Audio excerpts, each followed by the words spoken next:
Hare Krishna, Hare Krishna, Krishna Krishna. ശീല പ്രഭുപാദന്റെ ശിഷ്യനായിട്ടുള്ള സിദ്ധാന്ത പ്രഭുവിന്റെ പുസ്തകത്തിൽ നിന്ന് വായിച്ചതാണ്. അപ്പം അതിൽ മുതിർന്ന ശിഷ്യന്മാരും ശീല പ്രഭുപാദം തമ്മിലുള്ള റിലേഷൻഷിപ്പാണ് പറയുന്നത്. അതിൽ ഒരു ഡിവോട്ടിയുടെ പേര് വാമനജൻ എന്ന് പറഞ്ഞൊരു ഡിവോട്ടി. അദ്ദേഹം ലോസ് ആഞ്ചൽസിലുണ്ടായിരുന്ന ഡിവോട്ടിയാണ്. ആ സന്ദർഭത്തിൽ ആ ടെമ്പിളിന്റെ ഓപ്പോസിറ്റായിട്ട് ഒരു കട നടത്തുന്നുണ്ടായിരുന്നു. സുരഭി സ്റ്റോർ എന്ന് പറഞ്ഞൊരു കട നടത്തുന്നുണ്ടായിരുന്നു. അപ്പോൾ പ്രഭുപാദ് വരുന്ന സമയത്ത്, ലോസ് ആഞ്ചൽസിൽ താമസിക്കാനായിട്ട് വരുന്ന സമയത്ത് അദ്ദേഹമാണ് കരിക്കും ഇതൊക്കെ വെട്ടി അറേഞ്ച് ചെയ്ത് പ്രഭുപാദിന് കൊടുത്തുകൊണ്ടിരുന്നത്.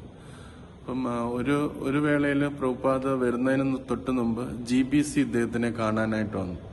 GBC പറഞ്ഞു, പ്രഭുപാദ് വരുന്നുണ്ട്, നിങ്ങൾക്ക് 3 പേർക്ക് പ്രഭുപാദിന്റെ ബോഡി ഗാർഡ്സ് ആയിട്ട് നിൽക്കാൻ പറ്റുമോ എന്ന് ചോദിച്ചു. അതായത് 3 പേര് 8 മണിക്കൂർ ഷിഫ്റ്റ് വെച്ചും ഒരു ദിവസം മുഴുവൻ അങ്ങനെ പ്രഭുപാദ് ഇവിടെ ഉള്ളിടത്തോളം. കാരണം ആൾക്കാർ ചിലപ്പം ചോദിക്കാതെ തന്നെ പ്രഭുപാദിന്റെ റൂമിലേക്ക് കയറി വരും. അപ്പം അവരങ്ങനെ നിൽക്കാൻ പറ്റുമെന്ന് ചോദിച്ചു. അങ്ങനെ ഇദ്ദേഹം, വാമനജൻ പ്രഭു, ഭാസ്കർ എന്ന് പറഞ്ഞ അദ്ദേഹത്തിന്റെ സുഹൃത്ത്, പിന്നെ മറ്റൊരു ഡിവോട്ടി, 3 പേരും കൂടെ എഗ്രി ചെയ്തു പ്രഭുപാദിന്റെ ബോഡി ഗാർഡ്സ് ആയിട്ട് നിൽക്കാനായിട്ട്. അപ്പോൾ അവരങ്ങനെ തുടർന്നു പോയി. 2 ആഴ്ച കഴിഞ്ഞപ്പോഴത്തേന് ഇവര്, ഈ ഭാസ്കർ പ്രഭുവും വാമനജൻ പ്രഭുവും കൂടെ ഇരുന്ന് ലഞ്ച് കഴിച്ചുകൊണ്ടിരിക്കുന്ന സമയത്ത് അവരിങ്ങനെ സംസാരിച്ചു. പ്രഭുപാദിന്റെ ഓരോ കാര്യങ്ങളും, പ്രഭുപാദ് ചെയ്യുന്ന ഓരോ കാര്യങ്ങളും കൃത്യസമയത്താണ്. നമുക്ക് വാച്ച് സെറ്റ് ചെയ്യാൻ പറ്റും. പ്രഭുപാദിന്റെ ഇത് ചെയ്യുന്ന ഇന്ന സമയത്ത് പ്രഭുപാദ് ഇത് ചെയ്യുന്ന നമുക്ക് അത്രയും ഉറപ്പാണ്. എന്താണ് ചെയ്യാൻ പോകുന്നത്, ആ ചെയ്യുന്ന കാര്യത്തിനും വ്യത്യാസം ഉണ്ടാകത്തില്ല. ഓരോ ടൈമിലും കറക്റ്റായിട്ടാണ് പ്രഭുപാദ് ഇങ്ങനെ ചെയ്തുകൊണ്ടിരിക്കുന്നത് എന്ന് പറഞ്ഞു. അപ്പോൾ അത് അവർ രണ്ടുപേരും എഗ്രി ചെയ്തു, അങ്ങനെ പരസ്പരം സംസാരിച്ചിട്ട്. അപ്പോൾ ഒരു കാര്യം അവർ ശ്രദ്ധിച്ചത്, ഒരു ഡിവോട്ടി, അവിടുത്തെ ഒരു ലോസ് ആഞ്ചൽസിലെ ഡിവോട്ടി പ്രഭുപാദിന് പുതിയൊരു സ്ലിപ്പർ കൊടുത്തു, അകത്ത് ഇട്ടുകൊണ്ട് നടക്കാൻ വേണ്ടിയുള്ളൊരു സ്ലിപ്പർ. അപ്പം പ്രഭുപാദിന്റെ റൂം എന്ന് പറഞ്ഞാൽ ലോസ് ആഞ്ചൽ ടെമ്പിളിന്റെ ഫസ്റ്റ് ഫ്ലോറിലാണ് പ്രഭുപാദിന്റെ റൂം. അപ്പോൾ അത് നല്ലൊരു സ്ലിപ്പറാണ്, പുതിയ മോഡൽ സ്ലിപ്പറാണ്. അപ്പം പ്രഭുപാദ് എന്താ ചെയ്യുന്നത് വെച്ചാൽ, ഈ ഡെയ്റ്റി ദർശനത്തിന് വരുമ്പോഴത്തെ സ്ലിപ്പർ റൂമിന്റെ പുറത്തായിരിക്കും ഇട്ടേക്കുന്നത്. ഡെയ്റ്റി ദർശനത്തിന് വരുമ്പോഴത്തേന് ആ സ്ലിപ്പർ എടുക്കും, ഡോറിന്റെ പുറത്തുനിന്ന് ആ സ്ലിപ്പർ ഇട്ട് അതിനകത്ത് അതിട്ടുകൊണ്ടാണ് താഴെ ടെമ്പിളിന്റെ അടുത്തേക്ക് എത്തുന്നത്. അവിടെ കർട്ടന്റെ അടുത്ത് എത്തുമ്പോഴത്തേന് പ്രഭുപാദ് ചെരുപ്പ് വെളിയിൽ വെച്ചിട്ടാണ് അകത്ത് കയറി നമസ്കരിക്കുന്നത്.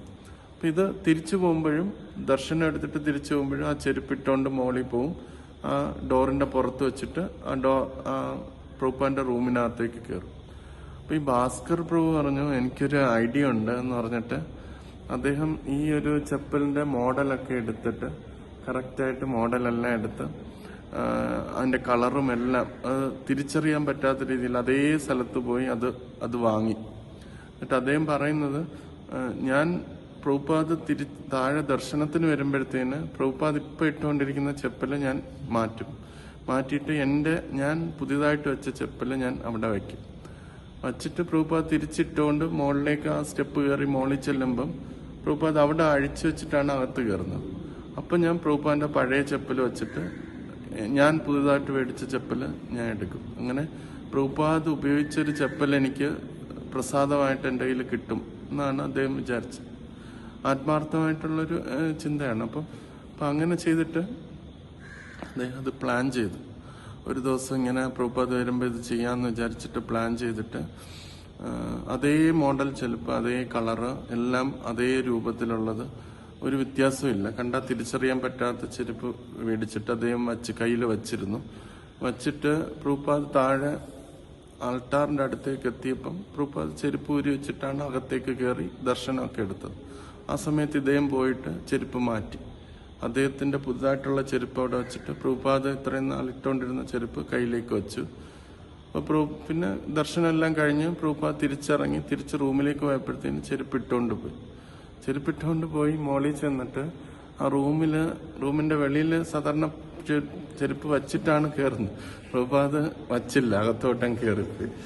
അപ്പോൾ ഇദ്ദേഹത്തിന് എന്ത് ചെയ്യണം എന്നറിയാതെ അദ്ദേഹം നിൽക്കുകയാണ്, വെയിറ്റ് ചെയ്തുകൊണ്ടിരിക്കുകയാണ്. അപ്പം ഒരു സന്യാസി ഇറങ്ങി വന്നിട്ട് പറഞ്ഞു, പ്രഭുപാദ് നിനക്ക് താങ്ക്സ് പറഞ്ഞു, നീയല്ലേ ഭാസ്കർ, നിനക്ക് താങ്ക്സ് പറഞ്ഞു, നീ ഇങ്ങനെ പുതിയ ചെരുപ്പ് തന്നതിന് താങ്ക്സ് എന്ന് പറഞ്ഞു. എന്നിട്ട് പഴയ ചെരുപ്പ് നീ പ്രസാദമായിട്ട് എടുത്തോ എന്ന് പറഞ്ഞു. അപ്പോൾ എന്നിട്ട് ആ സന്യാസി പറഞ്ഞു, പ്രഭുപാദ് പറഞ്ഞു, but it is not advisable to play trick on the spiritual master എന്ന് പറഞ്ഞു. ആധ്യാത്മിക ഗുരുവിനെ കളിപ്പിക്കാൻ നോക്കുന്നത് മോശമായ കാര്യമാണ് എന്ന് പറഞ്ഞു. പക്ഷെ ആ പ്രഭുപാദ് എന്നിട്ടും കാരുണ്യത്തോടുകൂടി പ്രഭുപാദ് ഇട്ടുകൊണ്ടിരുന്ന ചെപ്പൽ അദ്ദേഹത്തിന് പ്രസാദമായിട്ട് കൊടുത്തു. അപ്പം വാമനജൻ പ്രഭു അദ്ദേഹത്തിന്റെ സാക്ഷാത്കാരം പറയാണ്, കാരുണ്യത്തിന് വേണ്ടി ആയാൽ പോലും നമ്മൾ ആധ്യാത്മിക ഗുരുവിനെ കളിപ്പിക്കാനായിട്ട് ശ്രമിക്കരുത് എന്നാണ് പ്രഭുപാദ് അതിനകത്ത്.